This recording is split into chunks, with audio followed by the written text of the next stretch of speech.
Hello everyone! We are coming to you live from inside of Bat City Comic Professionals in Bradenton, Florida to wind down your weekend.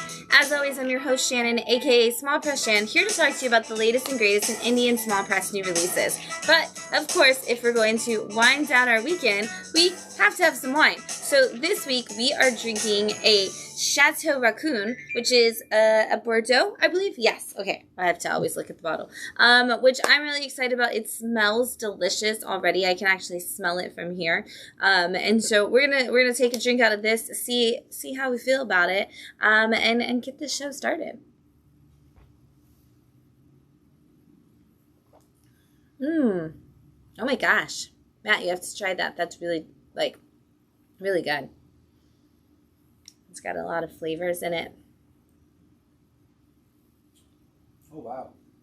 That's complex. Mm-hmm. But very dry. Mm-hmm. But very good. Right. And it's got a lot of, I can't even describe it.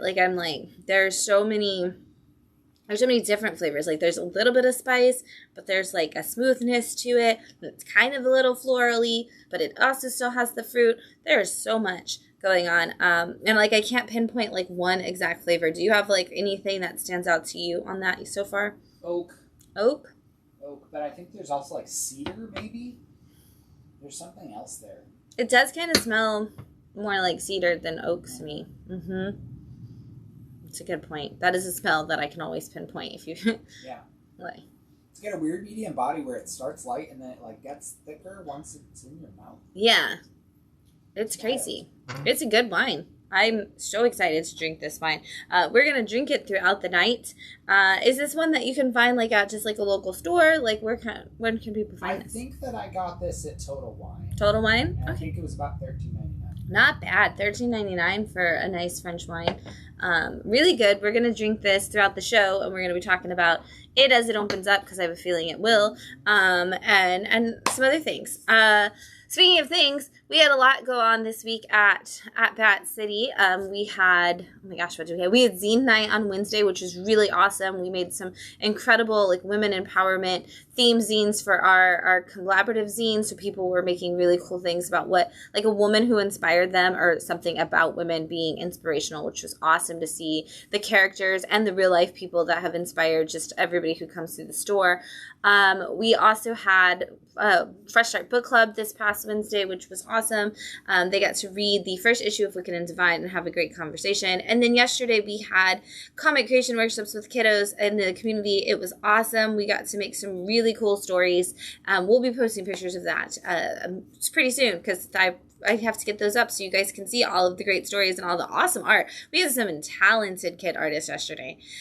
This week coming up, we've got a couple more things. Wednesday is going to be Manga Meetup at 6 p.m. No story requirement for Manga Meetup, just that if you want to learn about manga or if you have a manga you're obsessed with and you want to come talk about it, you can join us for that event. It's always just fun to have some great conversations.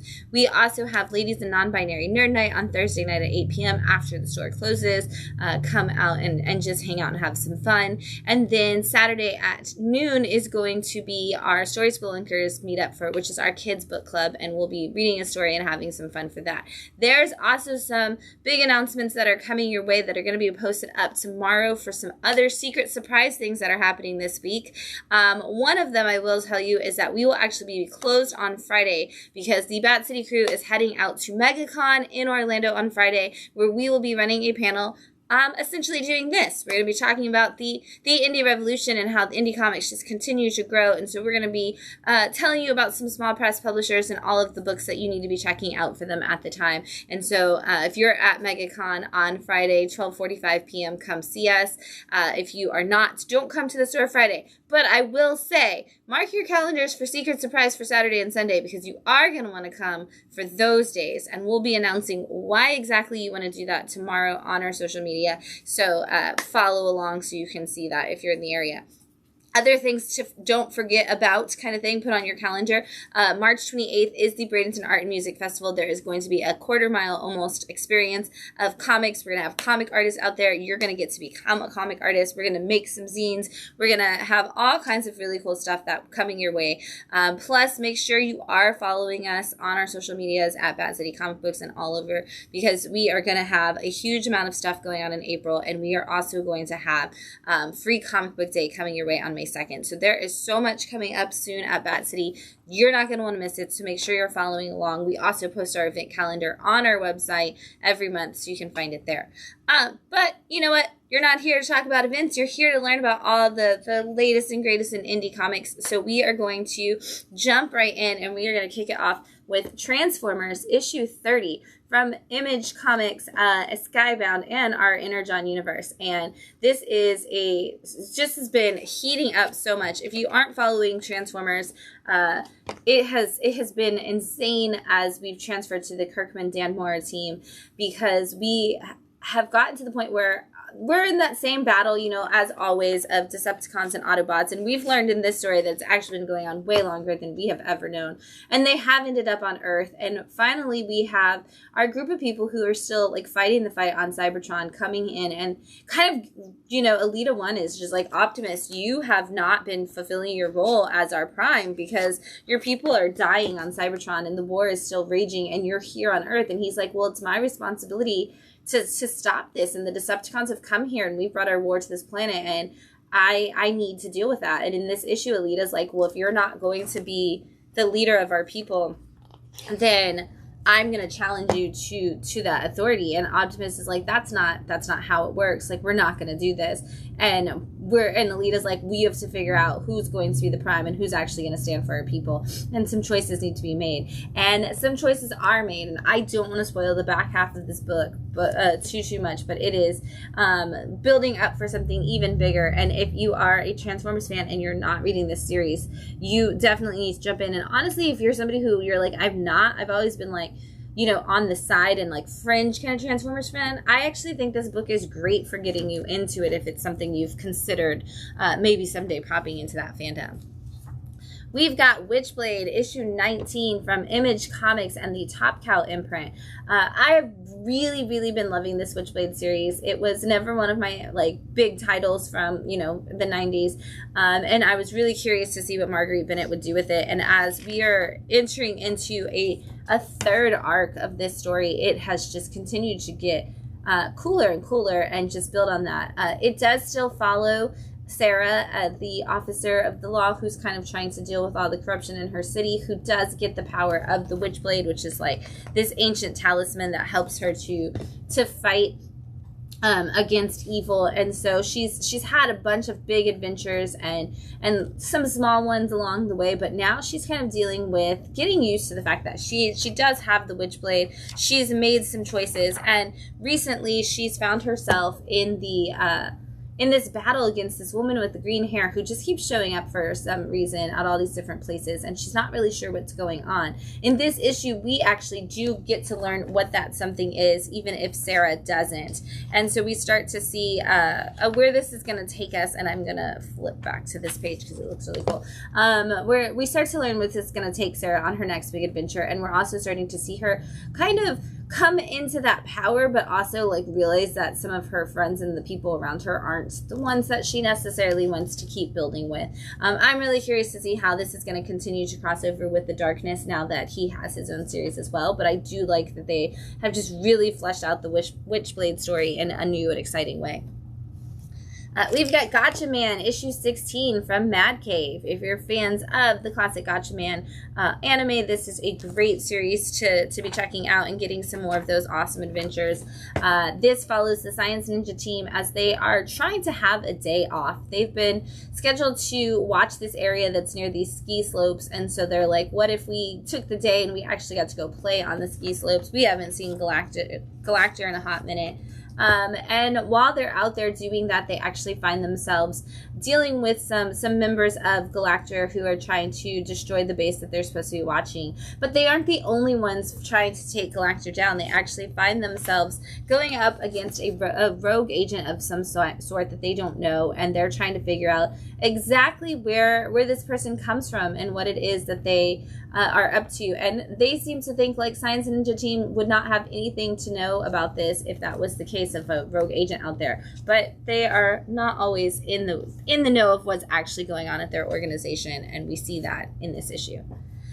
Teenage Mutant Ninja Turtles issue 16 from IDW. This new creative team that's taken over this arc is just really bringing us something that feels iconically like a great blend of both what we've seen from the Turtles in comic format and a little bit of that excitement that we got from the kids series in the 90s.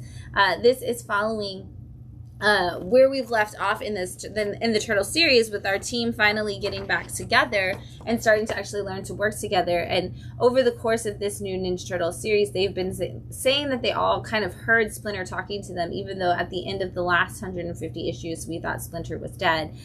In this series, told you it was coming. I'm going to tell you, Master Splinter is back, and he has some personal things that he's made a deal with the other side that he would take care of, and that is namely keeping his boys safe from all of the people who he believes are going to kill them. And what he believes is that Casey Jones is actually going to take out Raphael, and so in this issue he is actually trying to go after Casey, and the boys find themselves having to stand up to Splinter for the first time in their lives, really, and use what they learned from him. But that's not the only people that they are fighting, and Splinter, determined to keep them out of the way, sends the boys to a dreamland and is leaving them to kind of figure out how to get out of there on their own while he takes on all of the villains of New York himself. We've got Blood and Thunder, issue 11 from Image Comics and the Skybound imprint. This has grown so much as a story, like over the course of these past 11 issues, but we've been following a young girl who really wants to be a police officer and was not actually able to make it into this space police program that she wanted, so they've kind of hired her as an independent bounty hunter, and she was sent out to capture the world's worst, like the universe's biggest villain who escaped from prison, only to find out in the last couple issues that monster that she's been told existed doesn't actually just exist in the way that she was told. It's kind of just an alien who really is explaining to her for the first time that the people that she trusts and puts her faith in are actually not who they think they are, or she thinks they are, and she's been brought back to what may have actually been her true home world, and is learning about the people her mom comes from, and is actually learning in this issue the power of books and why knowledge is so important, and why they've been trying to control the people and the masses by changing the narrative of stories and blocking out the ability to have access to education in this world. And as she's starting to fall into that and see that from the story, she also realizes that there's something bigger going on, and she gets a direct head-to-head conflict with that something bigger in this issue. We've got Free Planet issue 10 from Image Comics. This is a massive universe that just gets bigger and bigger in every issue. This is all about a world where they've decided that, you know, a utopia kind of society where there is no war and there is no conflict could potentially exist. And so an entire planet decides that they are going to give freedom to everybody in the planet. Unfortunately, for how that so often would go down, is you can't really give the same freedoms to everybody in the same way across an entire planet without different people feeling like they're not getting the same thing. Like, who works in the factories, who keeps tribal power going between the different tribes, and is that violating somebody's freedom, which is actually what we're looking at in this issue. We are seeing a group of people who has always fought for the leader of their tribe, and it's like, hey, you actually, like, can you still do that, and does that still work? And we get to see that conversation between these two groups of people as they try to figure out the power structure of something that we are told can't still have a power structure. Meanwhile, there's definitely something going on with the governing body that's supposed to keep the freedom safe and sound for the world. They are having their own problems. Our scientists are starting to see difference in holes in the cracks of the freedom. Our religious people are starting to see holes in the cracks of the freedom, and our team who has the ability to see the future is realizing that the future isn't what they thought it was going to be. And so is this free planet going to be able to maintain itself and its place within the galaxy? We're going to find out. We've got Seasons, issue 9 from Image Comics and the Giant Generator. I don't know how Rick Remender keeps taking this book up another notch every single issue, but once again, we are seeing exactly that. If you haven't been following along, Seasons follows 4 sisters who are named after the seasons of the year, and one of them, our main character Spring, is a really young girl, and she is trying to find her place in this family once her parents, who are archaeologists, have gone missing, and her sister Autumn has gone missing on her hunt to look for them. In a mysterious thing happening, a weird, creepy circus moves to town and takes over the entire town with these mysterious mirrors that actually make you see the world that you want to live in and not the world as it is. And unfortunately for the Season girls, Winter has been just taken in by the concept of what she could have in this world and has kind of given herself over to this entirely. And in this issue, we actually see Winter figure out a way to force her world that she's envisioned onto everybody else. And now it's up to Spring and her extremely self-absorbed sister Summer to actually work together to stop Winter. And they are struggling quite a bit to even learn how to get along, and nonetheless how to fight against somebody who seems to have the ability to see every move that anybody makes before it's too late. Classic adventure in the most strange and unique and mysterious ways, and it's so good. If you haven't read it yet, you need to jump in. We've got Space Ghost, issue 9 from Dynamite. This is volume 2 of Space Ghost, but it's still picking up exactly where we left off in volume 1 of David Pepos' story, with David Pepos still telling it. And it very much feels like you're watching a classic Space Ghost cartoon in every single issue, as he is going on these adventures with the 2 young kids and their space monkey that have become a part of his family and his team. And over this arc of this volume 2 of the story, we've seen their only living relative, their grandfather, become an evil scientist and create a technology that just kind of destroyed everything for a lot of people, and he ended up having to sacrifice himself. And now the kids feel all kinds of different ways of unsettledness and uncertainty about the world. In this issue, Space Ghost finds himself actually being attacked by someone who controls the minds of all 3 of them, and she needs the power of them believing in her mysterious vision she's created in order to get the power of Space Ghost and the kids. And unfortunately, she finds that father figure, that grandfather lost moment, may be the key to controlling the kids, and they have to fight their way through it. We've got Mark Spears' Monsters, issue 9 from Keenspot, and this fantastic cover. I love it so much. People are always like, oh my god, I love collecting the Mark Spears Monsters covers, and I'm like, you have to check out the art and the story inside, because it's so much more of that same style, because Mark is doing the interiors and the exteriors. And in this story, we are following a world where all of the monsters from different mythologies seem to exist, and the whole point is that there is the Dracula character, and he is this ultimate evil, and we've got a society that's been trying to keep him trapped and locked away for a really long time.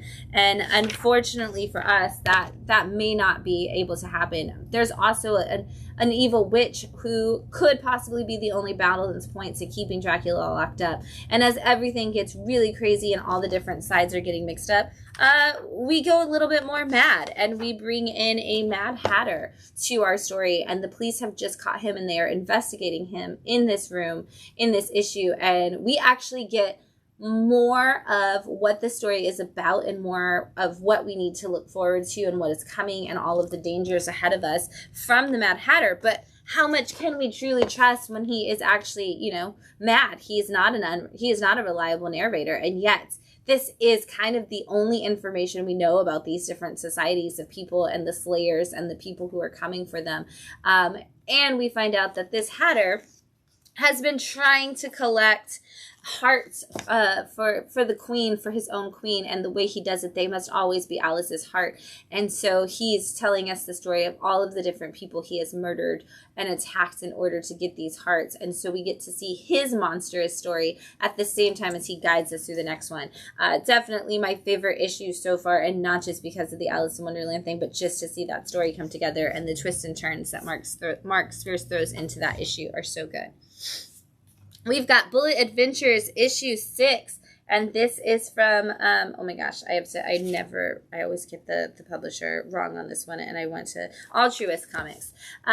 This is such a fun family adventure. This is all about a guy who was a superhero, a speedster, and he ended up getting like pulled back into time, and then sent back forward into time. And when he gets sent forward into time, he's no longer the old man that he would have been from living his life. He is actually a young teenager. But he's sent to a time where his wife still had his daughter, and his daughter still had their granddaughter. And so now he is a teenager sharing the same powers and the same space with his young teenage granddaughter. And so he's having to learn a lot about what it means to balance this power with people don't want you to have it and when you don't really know what to do. In this issue, we are seeing the young teenage girl who's been, having those superhero problems of I can't keep up with my friends and my schoolwork and everything while being a superhero.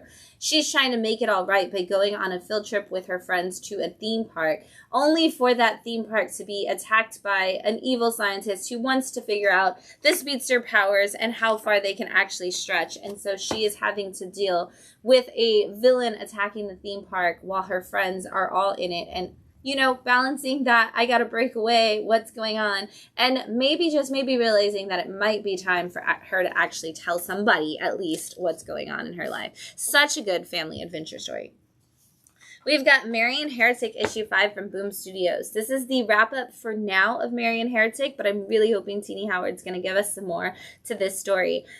This is all about a woman who is a nun who has pledged her loyalty to the Virgin Mary, and she, through that, has been essentially named a heretic and a witch by the church. And so they have used her guilt of feeling like she's not in line with what the church wants for her to be their assassin, and so they've been sending her out. Well, in recent times, she has come to realize that is exactly what they're doing, is that she is being manipulated, and that the church itself is what is unholy, and now she has waged a war against the cardinals and the priests of the people who have been sending her out. And she has actually teamed up with her own abbey of nuns, but also with a group of witches, and realized that the idea of putting power into something you cannot see but comes from this feminine energy makes her really not that different from the witches. And so we do get to see them all kind of step into their own power in this one as they do that ultimate battle. And because it is the last issue of the series for now, I don't want to show you too much, but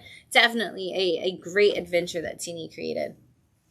Speaking of wrap-ups, we've got Circus Maximus issue 5 from Mad Cave. This is a heist story in ancient Rome in all of the best ways that you could put that together. The heist takes place at the time of Nero burning Rome, and using that idea that the city is on fire to attempt to rob Nero of all of the money in his personal chambers. What they do realize in the process, though, is that Nero is actually the one burning Rome, and that it's his plan to blame it on the Christians and all the other people, and actually have this, I will rebuild Rome, and in the process he's going to give himself all of the notoriety, a new palace, all of these different things, and they find the plans that can prove it. And so our thieves who were going to just take the money and run find themselves wrapped in this quest to actually prove that Nero is the bad guy and actually maybe save Rome in a different way. But at every twist and turn, that does not seem to be working in their favor, and our 3 heroes find themselves up a lot of creeks in this issue, and they have to figure out how to balance that in order to maybe possibly even survive at this point. There's so much danger for them. I am going to take another drink of this wine.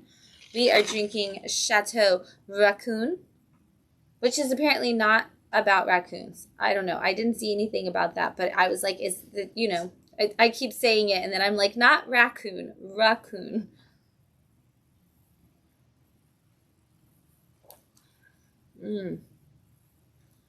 That's so nice. It's opening up beautifully.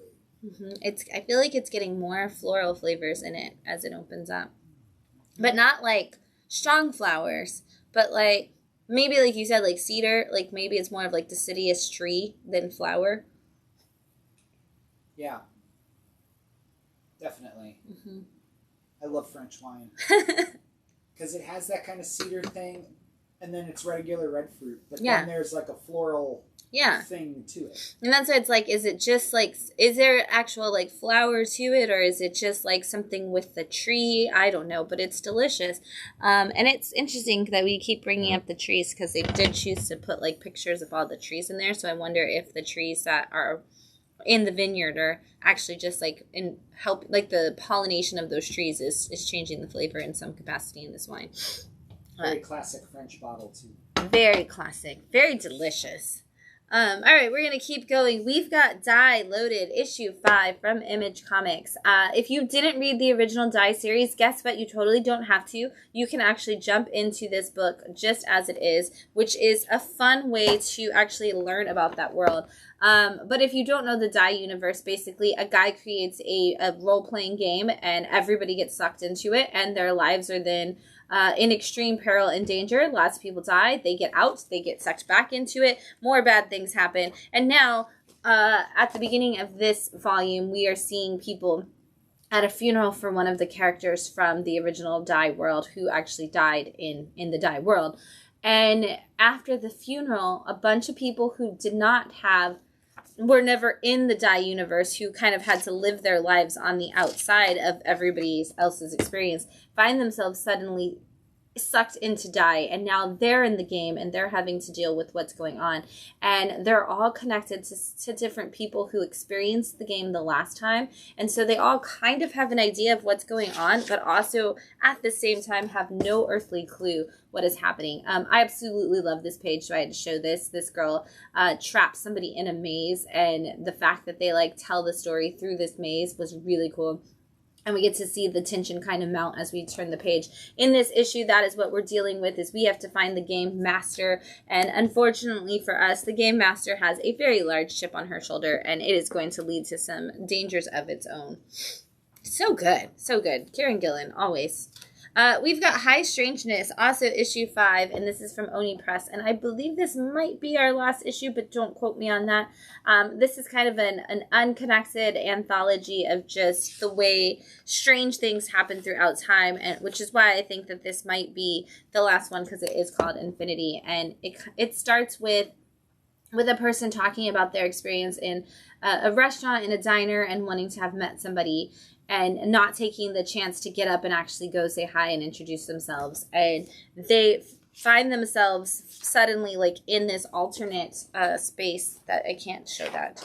I'll show this. This is really cool. They find themselves in this alternate space where they're learning about the mysteries of the world and how there are these ultimate infinities and how things can change by just making the choice to actually go in. And they're like, you need to go back and talk to this person. And they're like, I can't go back. You can't go back in time. And they're like, time is irrelevant. Like, absolutely you can. You can always go through and discover different things. And they kind of just get to see the difference in time and how time works and how time travels through these like almost alien-like beings who are teaching them about the infinity of the world.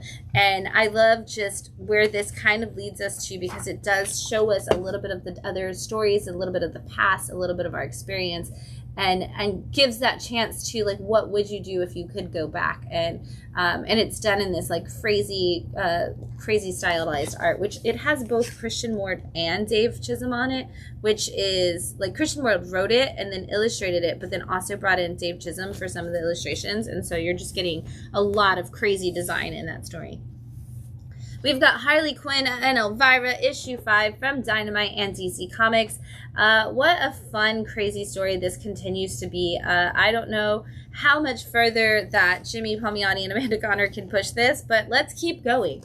Basically, Harley Quinn wants to throw the ultimate Halloween party nowhere near Halloween because she missed Halloween. And so she's like, if we're going to throw the most epic Halloween party, we need the most epic of Halloween things, which is Elvira. So she kidnaps Elvira and comes up with a plan to, like, actually, you know, pay Elvira the money she needs to have her appear at this party.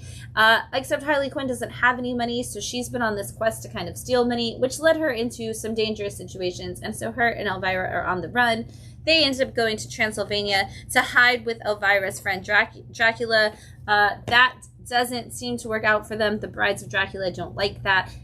In this issue, there's some other people who seem to be obsessed with the idea of bringing Elvira. I mean, everybody's obsessed with Elvira in the end. So they go to actually try to kidnap her from Dracula's world, and Harley has to figure out how she can go save Elvira, who feels like she's just having a nice pampered vacation, but that is not in fact the case. And so it's up to Harley to get into more hijinks in order to save the day. And seriously, every issue is exactly what you would expect from a book called Harley Quinn and Elvira.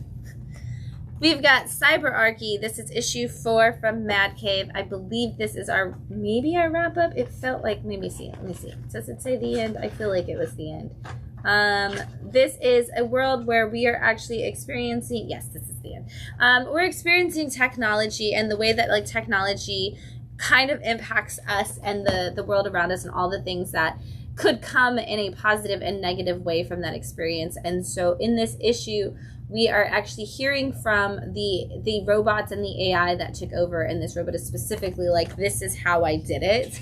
This is the way we took over each of the different planets. And we do hear from the people who are like, we birthed this human to kind of fight against that. And what is the plan that we had to, you know, like to have your Terminator, like kind of situation to go against that. And we get to see the rise and fall of all of that together, which ties back into every single issue that we've had in some way. But we do get to see, is it this lost cause? Like, they're like, we are currently falling towards the sun. Everything is getting destroyed. The world is almost over. Is any of this even worth the battles that we're putting into it? And yet, like, there's always that little bit of hope, and it constantly seems to be getting crushed at different places in this story. Oh my gosh, speaking of ropes getting crushed at different points in the story, Masterminds, issue 4 from Dark Horse. This is another one of those books where Zach Kaplan just kind of keeps us on our feet at all times, trying to figure out what direction he's going to take the story. And in this issue, in this series, if you don't know, it's all about a guy who works as a video game developer, and he's trying to kind of get into the elite society because, you know, if you're a video game programmer, you don't really actually get to do anything you want to, and nobody takes you seriously. And so he's determined to get into this secret society called the Masterminds. And so he starts playing this game, this thing that just kind of arrives to him, and this other girl get sucked into this game together. And he's trying so hard, and it's not great. Every time he makes a move, like, there's something that goes wrong. They are definitely killing people and pinpointing it on him. There's all these different things that are being destroyed. He thinks that the ultimate bad guy in this is the CEO of this video game company. And so in this issue, he kind of tries to find a way to showcase that and put that as the, you know, I go after that person as like, hey, you are the problem. And he finds out that every twist and turn that he thinks he's made has only just started the game, and that he may be losing even when he thinks he's winning. And so he's starting to see that there might not be any hope, and that there might not be anybody he can trust. But how do you get out of this situation that you drug yourself into so deeply? And how do you maintain your life in the process of it? And so we are definitely at that rising tension moment of this story as he's making some really bad choices. No Place, issue 4 from Ignition Press. This is such a fun story. If you're a fan of any kind of like fantasy, portal fantasy kind of stories, this is going to give you a chance to relive some of the fun. This is all about a secret society that is led by Dorothy Gale from The Wizard of Oz, and she recruits people who have gone into other fantasy worlds through some mysterious portal to help her keep that from spilling over. Like, how do we not only keep those worlds safe, but also ensure that our world is kept safe from from them. And unfortunately, at this point in time, we've just brought on a new recruit who just came back from a fantasy world, and nobody believes her except for, of course, the secret society. And so Maddie, the young girl, is brought onto the team as it does actually start to destroy the earth. We are seeing a wicked witch of sorts coming in and bringing us some dangerous, dastardly monkeys that aren't necessarily flying, but are definitely dangerous. And it's up to our team to kind of go after all of this, and yet they haven't had a chance to even become a team yet. We've got our straight-laced scientist who seems to not really have even, like, what fantasy life he could have lived is just, you know, kind of still getting revealed to us, because he doesn't seem like he's as invested in the fantasy of the world. And as Maddie tries to find her place on the team, the dangers just seem to escalate more and more quickly. And the young girl that they thought that they were saving in the last issue, they didn't necessarily get there in the way that they needed to. And now that darkness and that danger is overpouring. And are they going to be able to save the city of Chicago and the fantasy worlds that they love? We're going to see. We've got Something Beyond the Petrichor, issue 3 from Red 5. Really excited to have Red 5 back and bringing us some new stories. And I love that this is where they started, because this is such a fun one. This is all about a young girl who is surviving in an apocalyptic world on her own with her stuffed turtle, who, as far as she's concerned, can walk and talk and do things. We see it whenever she's not around. It's just a stuffed animal, but for her it is the imaginary friend that helps her get through this world. And the world is in a dangerous place because a mysterious rain has come and started falling on the world, and it's basically destroyed anything natural. And so people who kind of had like houses made of plastic or somewhere to hide, some kind of plastic coverings, have made it through this rain, but there's not very many of them. On top of that, there's this mysterious green-eyed gorilla that seems to be following her around, and she's not quite sure if it's a monster or a friend, but she does start to figure that out in this issue as she experiences it. But we do get to see more and more about this world, and the hope that she has for finding something or anybody that could also live in this world with her. It seems like that's dwindling more and more as we go on. We only have one more issue left, and so I'm really curious to see, is there going to be that Something Beyond the Petrichor, or is this the end? Where Does the Rainbow End? Issue 3 from Mad Cave.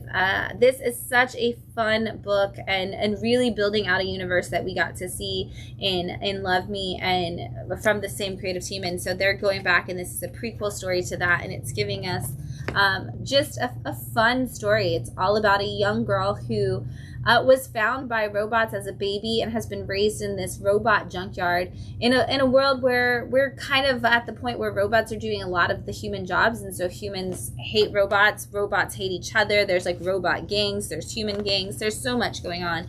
As a teenager, she for the first time meets another human, and it's a young boy, and she finds him to be, you know, adorable, and she wants to have more conversations with him and learn about the real world. But at the same time, it is found out that there is a kid who has been raised by robots and knows all of the knowledge and interworkings of these robots and can fix them. And so a rival robot gang is trying to come and steal her.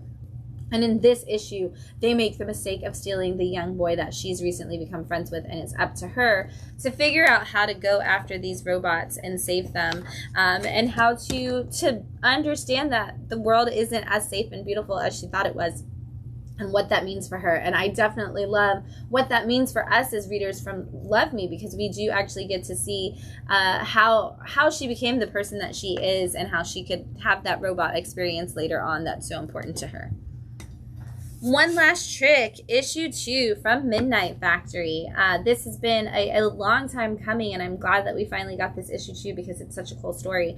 It's a very cyberpunk world where we are dealing with the fact that there was this mysterious virus that seemed to attack all of the people of Earth and destroy so much of them. And the people who did survive, most of them are now cybernetically enhanced. Like, that's kind of the way you were able to survive any of the attacks.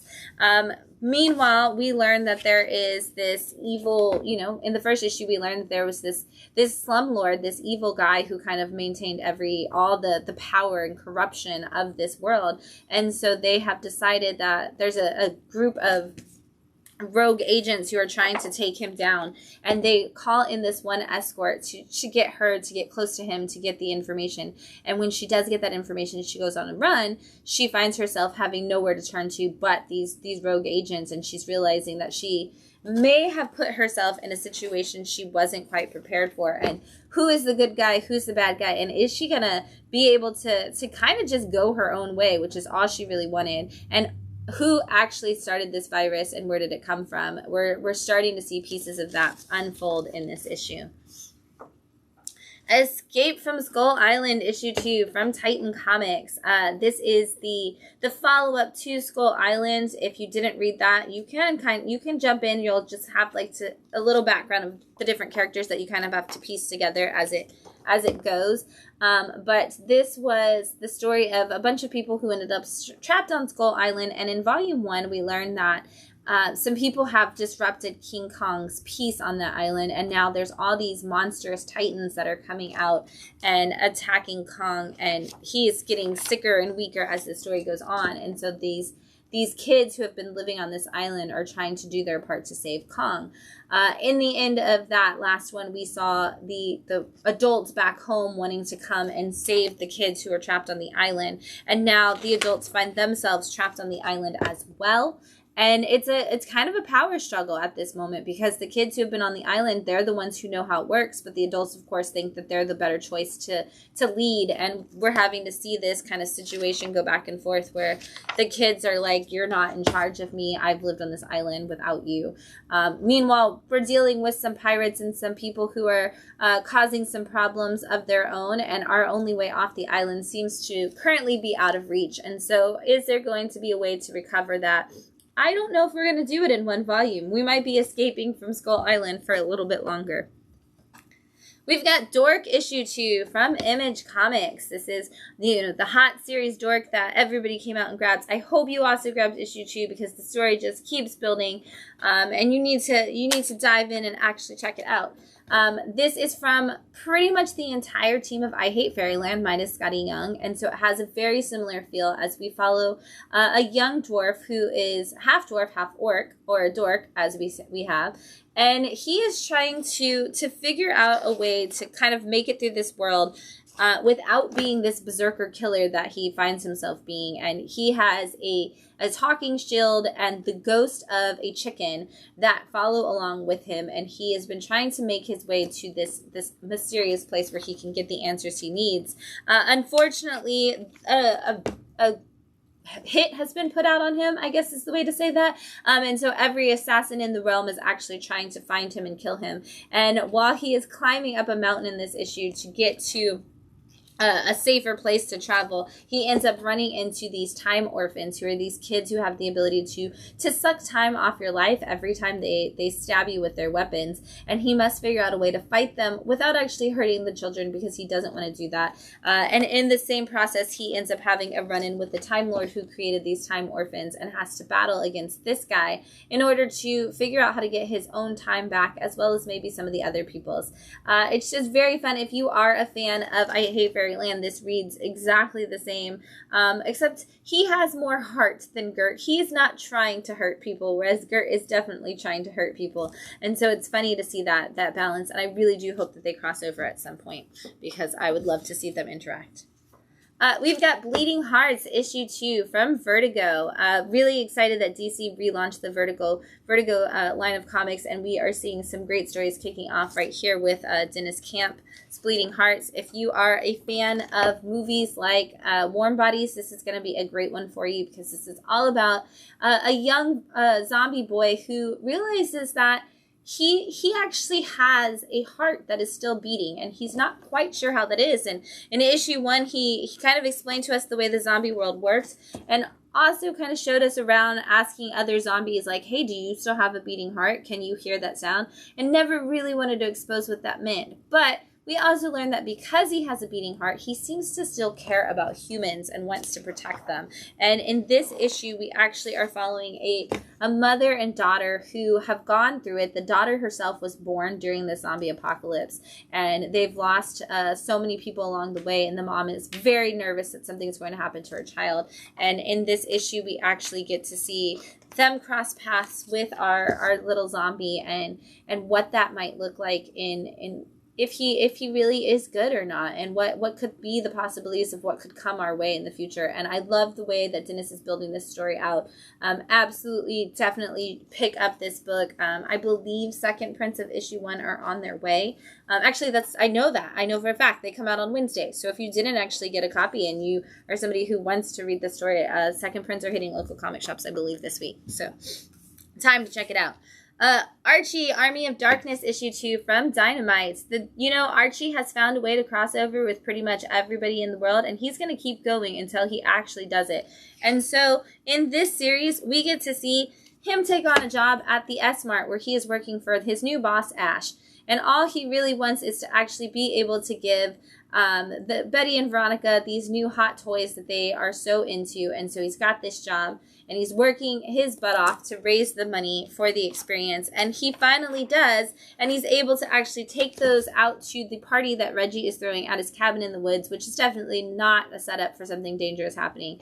And his car isn't working, mysteriously. Who knows why? And so the only person who can give him a ride out to the cabin is actually Ash. And Ash has no desire to go out into your cabin in the woods because, well, bad things seem to happen when that happens. But he's like, you know what? What are the odds that the Necronomicon exists in Riverdale and that these kids would be dumb enough to read it? Spoiler alert. They were dumb enough to read it in issue 1. This is a flashback to what actually happened that led us to this. And so we know that the dangers are coming our way. And now Archie is stuck dealing with all of those dangers with his friends. And the only person they have to kind of help them out along the way is going to be Ash. And the adventure is just beginning. We've got Harbinger issue 2 from Valiant and Alien Books. Alien Books and Valiant have been doing a thing where they're giving us all of our characters in these little mini-series, and each series picks up exactly where the last one left off. And so we are, in this one, following Harbinger, who is dealing with the fact that he is not in charge of the group anymore.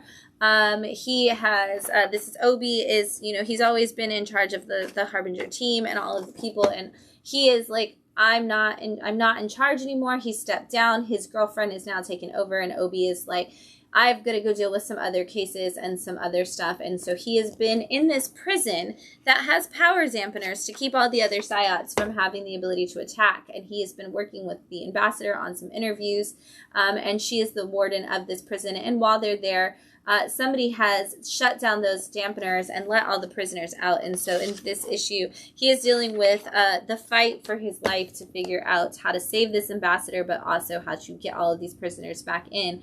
And as much as that seems like, oh, that would be the hardest thing for our Archer, Obi to deal with, he is actually more concerned about the fact that he has to do an interview later on Faith's TV show, and the questions are definitely something he's not prepared for, and he gets so awkward. And I love that being in battle is easier for him than it is to actually just do an interview, and it makes for a great counterbalance to the two ends of the story. I'm gonna take another drink before we get into all of our new number ones.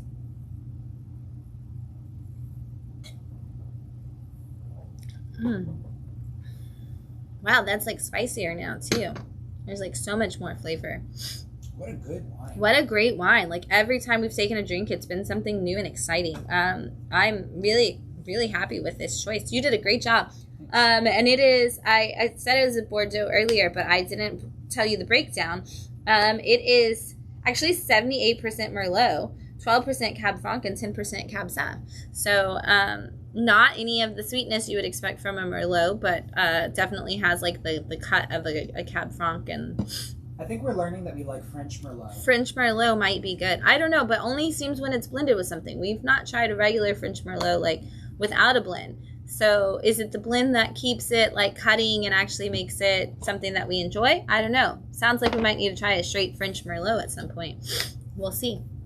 All right, we've got Tim Seeley's Super Thick Lucky Tales, #1 from Keen Spot. Every couple of years, it seems like, or once a year, Tim Seeley kind of goes back to the world of Lucky's Tale, and gives us some new stories. This is all about a young girl who has this cat-like good luck, bad luck power, and is a part of a team of superheroes that's all kind of the monsters from the different Universal worlds and beyond. And in this issue, we get a couple of different stories. The first is about Dracula, who is trying to no longer be a superhero, but is trying to run a shopping mall. And bad things happen, and she's there, and he blames her. The second story is all about a time when the superhero team was still together, and them fighting against the werewolf, who is trying to take this super daylight power that would kill a lot of the vampires. And we get to see exactly what their different powers would do as the team members actually are working together, and how the good luck, bad luck situation works, in that if she has good luck, the people around her have bad luck, and that doesn't really help for when you're trying to be on a team of superheroes at all. And then we have a different story, which follows along as she is actually seeing a woman who is trained to have angel powers and is supposed to be like an avenging angel, and their job is to take out monsters. And when the angel realizes that she's a young girl, she doesn't want to actually hurt her, and the two are able to kind of give themselves a new companionship of a time, which leads us into a story starring the angel girl, as she's trying to investigate and realizes that, you know what? Even though this kid is a kid, she does make some stupid choices, and the reason the team isn't together anymore is because bad choices, just all around, don't work for anybody. And so it's just a bunch of little vignettes of fun stories starring Lucky. But if you have never read them, it's okay. You can just jump in. You can just read this and have fun superhero world that Tim Seeley's created. We've got Tigress Island #1. This is your big book of the week that everybody was coming in looking for, and it's definitely kicking off an interesting story in this new image title. This is all about a bunch of girls who are brought into a room and are told that they're essentially going to be companions, not escorts, not anybody that's supposed to have that far of a relationship with someone, but that they're going to be paid companions to go out to operas and theater and different events like that for rich people. And they're all kind of agreed to this. And then we get to see each of the girls, what their backstory is, how they connect to each other, and all these different things. And then all of a sudden, the girls find themselves awake in the same space, but in a completely different world. And it seems as though they are in extreme danger, because what they thought was what they were signing up for actually turns out to be something completely different. And they find themselves on this island, and what the island is for and what they're going to be what they are going to be used for is completely different. And these girls are going to have to figure out a way to fight for their lives. And I am not going to tell you anything more or show you anything more, because there is so much in the back half of the book that is the twist and turn of what the story is. And so you have to grab it. You might have to wait for a second print, because it was a big spec book this week. But if you did get a copy, read it, because there's going to be a cool story building in there. We've got Dick Tracy's St. Patrick's Day special from Mad Cave. I'm really excited about this one. I really like the story that they told in this, and I can't wait. I hope that they use it a little bit more.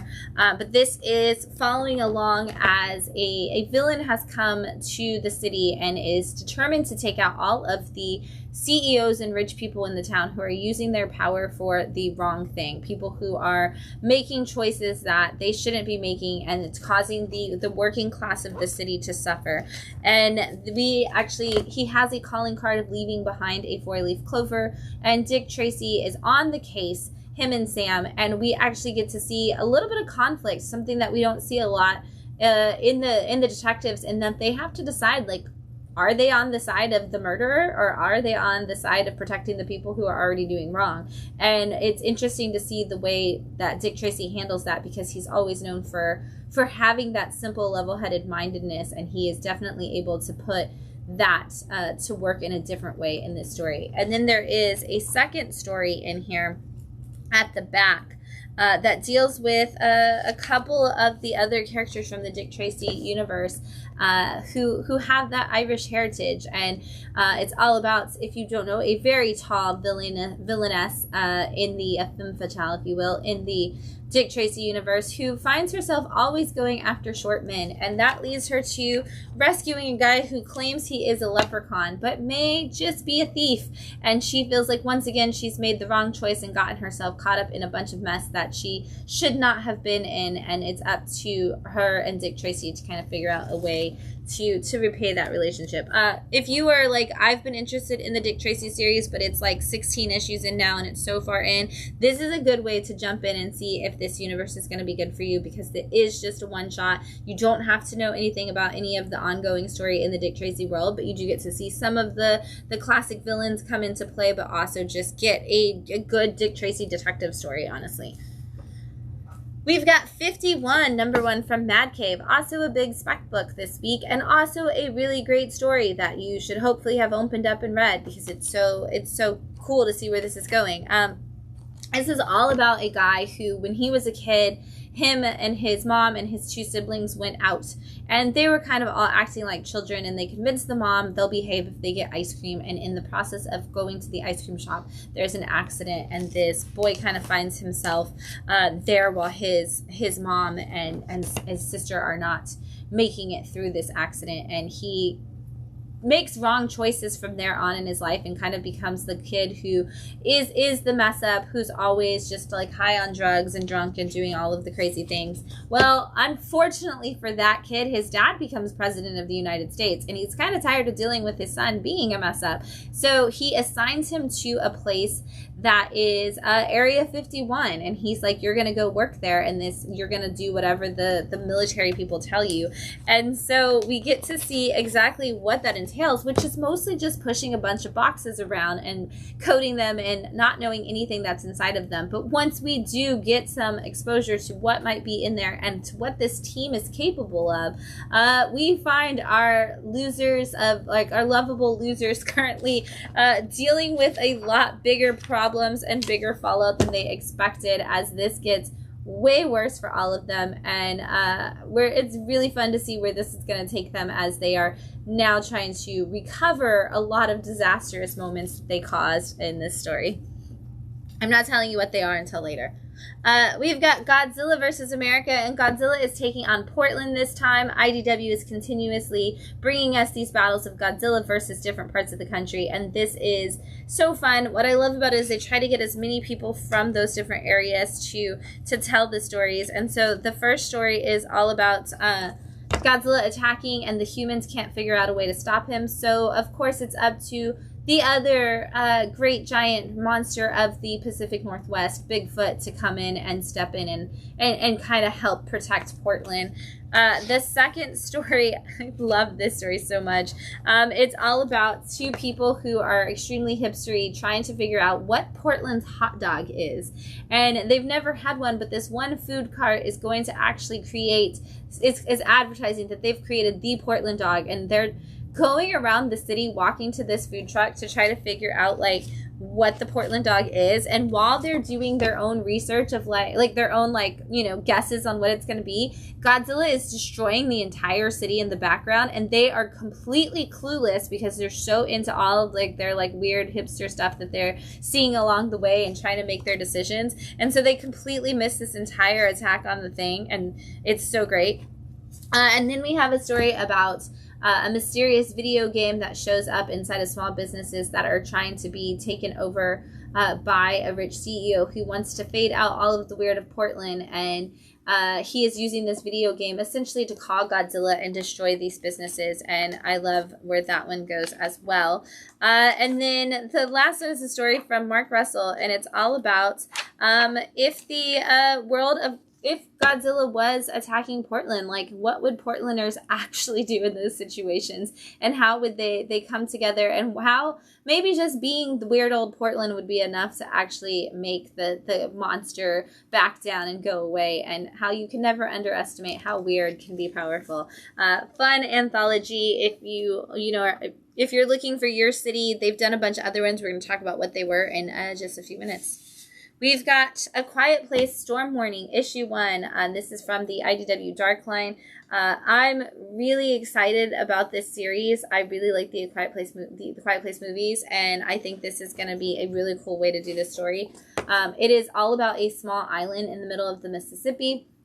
And they are worried about the rise of these monsters from the Quiet Place world, which, you know, if you haven't seen the movie, they do a very good job of explaining that essentially these monsters that attack based on sound. And so this one volunteer firefighter, the only firefighter for the entire island, is like, they can't cross water. We're on an island. What we need to do is destroy all the bridges. But because of an angry sibling rivalry, his sister, who's the mayor of the town, is like, we're not going to do that. We can't take away our bridges. We'd have no way to get out if that wasn't the case. We need to deal with this. And he's like, I have to stop this.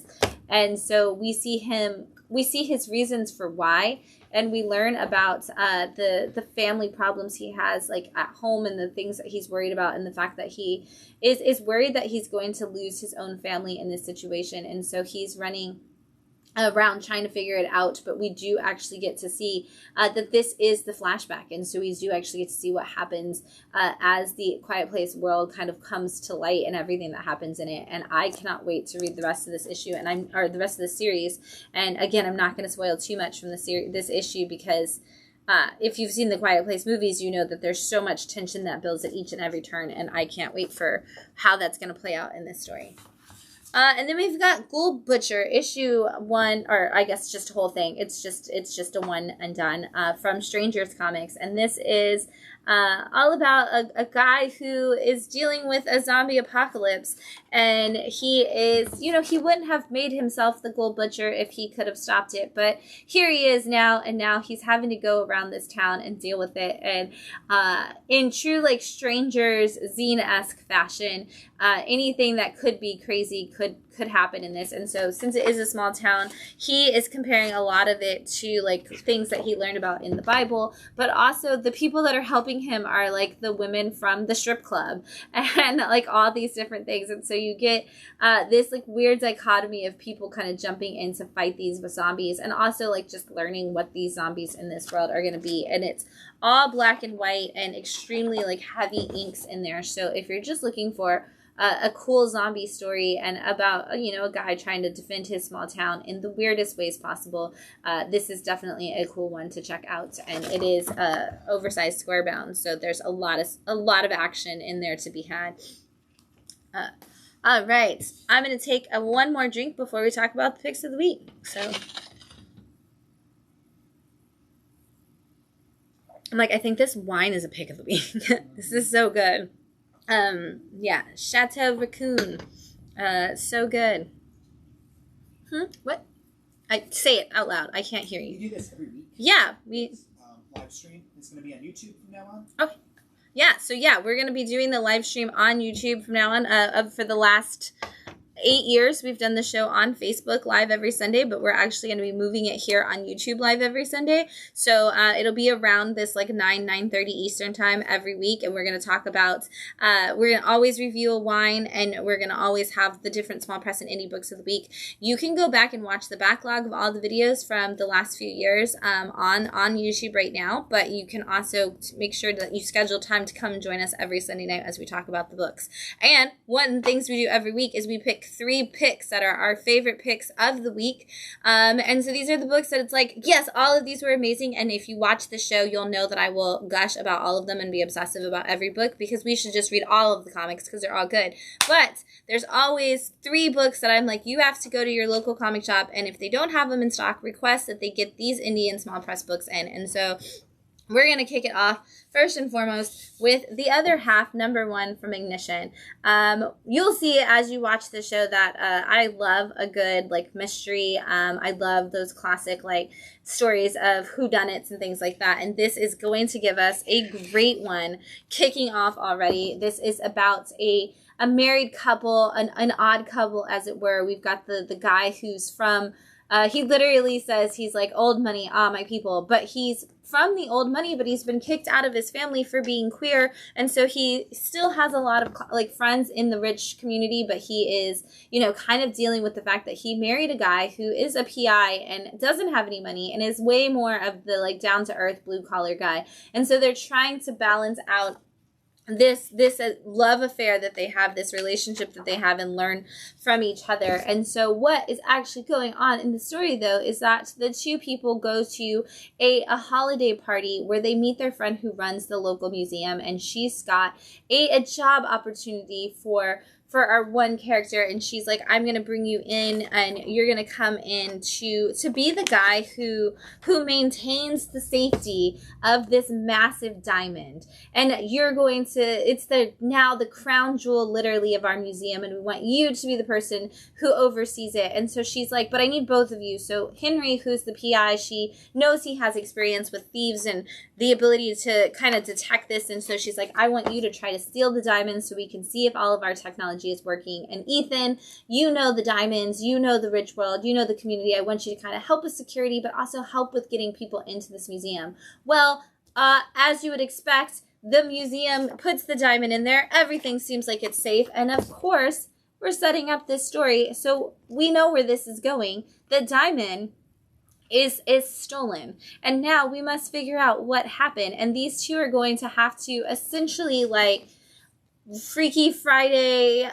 like the Parent Trap, like switch roles with each other and have to like figure out how, like, you know, in order to figure out who stole the diamond, they're gonna have to flip-flop lives, and they're gonna have to see how the other one lives to try to get that investigation going. And I cannot wait to see how this all plays out. This is going to be such a fun whodunit kind of story with all of the like jokes and hijinks and everything.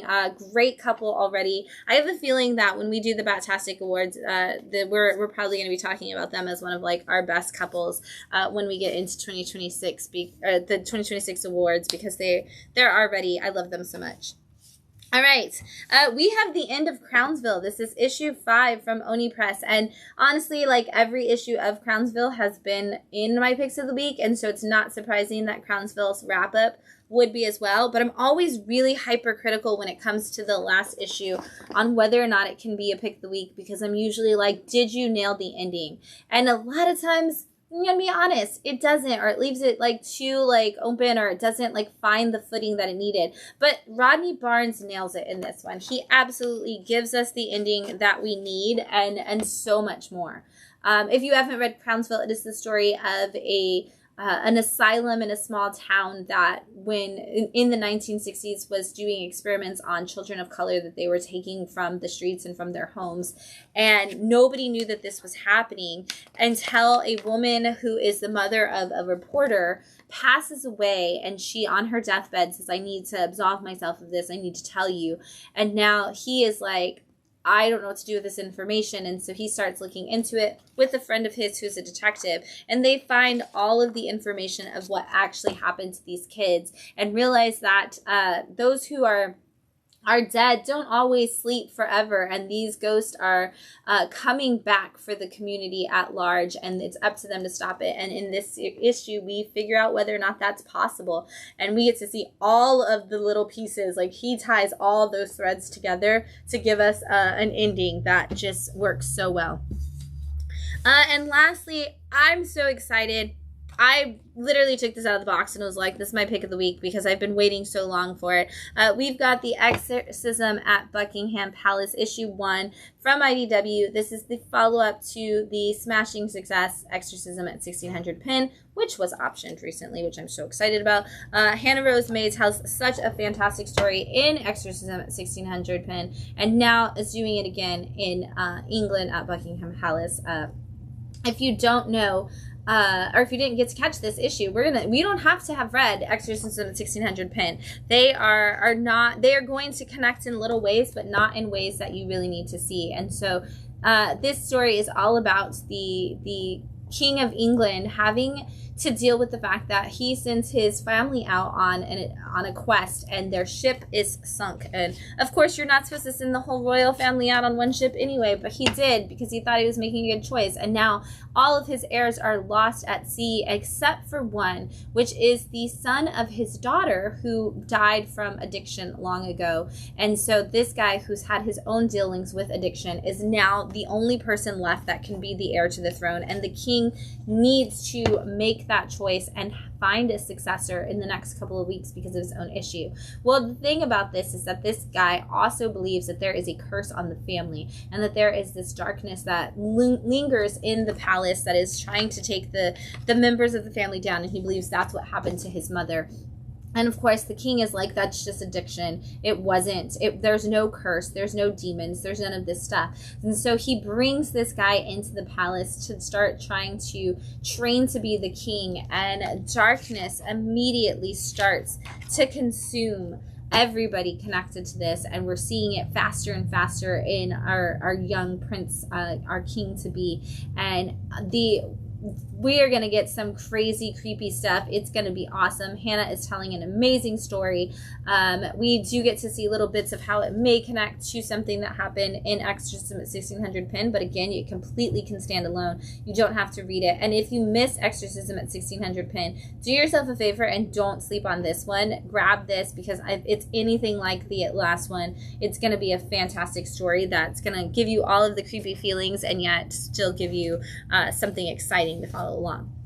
All right, those are all of the books for the week that we're going to go into detail wise, but they're not all the books that came out. So we're going to go over just really quickly everything else that hit the shelves this week. We're not going to go into all the details of them, just show you what's out there. So Star Trek Lower Decks hit issue 17. We had Imperial Guardians #1 from Marvel. Doctor Strange hit issue 4. The End 2099 also at issue 4. DC and the AEW hit issue 2 this week. So if you are a wrestling fan and you love DC, you got to get this. Black Cat issue 8. Look at that incredible cover. Magic and Colossus issue 2. We've got Storm, Earth's Mightiest Mutant issue 2. Venom 255, and this is part of that Death Spiral story. Spider-Man Mills to Astonish, which I'm really excited to check out. Superman Unlimited issue 10. Action Comics 1096. King Spawn issue 53. Spawn issue 373. Hulk smashed everything again for the 4th issue. The 4th time this guy has smashed everything. 1776 issue 5. Absolute Batman issue 18. Absolute Green Lantern issue 12. We've got Green Lantern Corps issue 14. Planet of the Apes versus the Fantastic Four issue 2. Harley and Ivy Life of Crime issue 4. Sirens Love Hurts issue 2, and I love that Harley cover. And one of the big 2 book I'm most excited for this week, Alias is back with issue 1, and this is Red Band, which means Jessica Jones is going to get to be as violent as she needs to be. We still got some David Mack covers going on here, and I'm really excited to open up my polybag copy and actually start reading that series. I love some Jessica Jones. All right, we also got a bunch of new trade paperbacks, graphic novels, and other things in stock this week. I'm going to grab them. We've got the In League. This is Rick Remender doing a story about some supervillains. Like, the world was destroyed by supervillains, and these last surviving heroes have to embark on a quest to find Thor's hammer and hopefully save humanity. We also have RSVP ESP. This is all about a group of people who have to use their psychic powers to actually save the day. And is reality real or not? We're going to find out. If you want to figure out what happened at the beginning of the Skull Island story, as we try to escape Skull Island, you can see why we returned there in the first place. This is the volume that came before that volume 1 of that story. We've got Toxic Avenger. This is volume 2 of the ongoing Toxic Avenger story from Matt Bors. This is collecting Toxic Avenger issues 1 through 5 and the Toxic Pinup Special. So you didn't know, Matt Bors did a mini-series that was, I believe, 4 issues for Toxic Avenger, and then it came back to be an ongoing. And this volume 2 is considered the first issue, or these first 5 issues of the new ongoing are considered the volume 2 of the Toxic story. We've got Teenage Mutant Ninja Turtles Saturday Morning Adventure. This is volume 7, which is issues 22 through 26 of the series. If you're fans of the classic Ninja Turtles cartoon, this is your episodic storytelling of that same world. Flow, I'm so excited. This is in trade paperback. This is the complete story about a young girl who is bullied for starting her period at a summer camp, and the comeuppance that all of those people who bullied her get in their adult life. So good. The Drugs, this is all about the homeless population in a gentrified city trying to fight back when they start go missing. Things are starting to happen. A detective has to actually do the work to solve what's going on with those missing people. It Killed Everyone But Me. If you are fans of cabin in the wood kind of stories and kids, things, monstrous creatures attacking, this is a great one for you. It is all about a group of kids who go out on an adventure in a cabin in the woods. Something kills all of them, and now 30 years later we are seeing a similar situation happening, and the only person who could possibly solve it is the only survivor of the original attack. Elvira meets H.P. Lovecraft. Wonderful story of Elvira doing a bunch of fun stuff. If you love Elvira stories and you love the fun that you're having with Elvira Harley Quinn, grab this one. It's the whole series as well. Dark Knights of Steel All Winter is in trade paperback now. This is the entire story. If you all 6 issues, it did come out in hardcover. This is the first time we've had the trade paperback. This is Deathstroke going on an adventure in a Game of Thrones kind of universe with all of the DC characters. Marvel released their newest premiere collection. This is kind of their version of the compacts, and this is a Frank Castle story coming your way for all of you Punisher fans. And then, like I said, Godzilla went on some adventures already this last year. He did Godzilla Attacked Chicago, which I absolutely love. He attacked Los Angeles, and he attacked Kansas City. So he's gone on a lot of adventures. Now he's added Portland to the mix, and he's about to attack Texas too. The whole state all at once. And then we've got Teenage Mutant Ninja Turtles. This is volume 1 of the new series. Or volume 2, sorry, of the new series. This is issues 7 through 12 of Jason Aaron's run on Ninja Turtles that leads into where we are now with Jean Louis Yang. And then lastly, I'm really excited about this. Daniel Kraus, the writer of The Autumnal, one of the best comics of all time. If you watch this show, you know I feel that way very strongly. Yes. All of... Which is where this is going. He is also the writer of all of George Romero's Night of the Living Dead novels.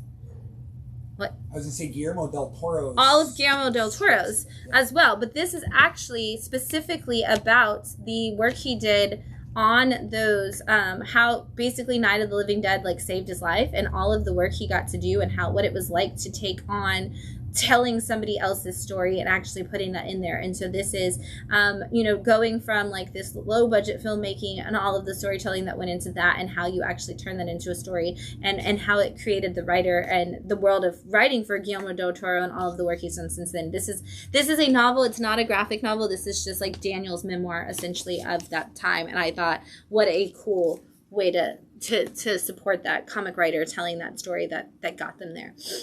All right, that is all of the things that I have for you this time for sure.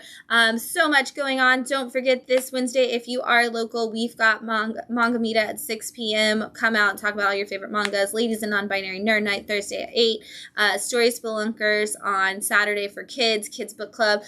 We will be at MegaCon on Friday at 12:45 doing a panel just like this, talking about indie comics. So if you are in the Florida area and you're heading to MegaCon, come see us at 12:45 at MegaCon. Check the schedule for the panel room, and we'll be posting that information as well. But come see us talk about comics live in person. And if you can't make it there, at least you know that next Sunday night you can tune in right here on YouTube to actually see us live talking about all the latest and greatest in indie small press new releases. Thanks so much for hanging out with us tonight, and happy reading, everyone.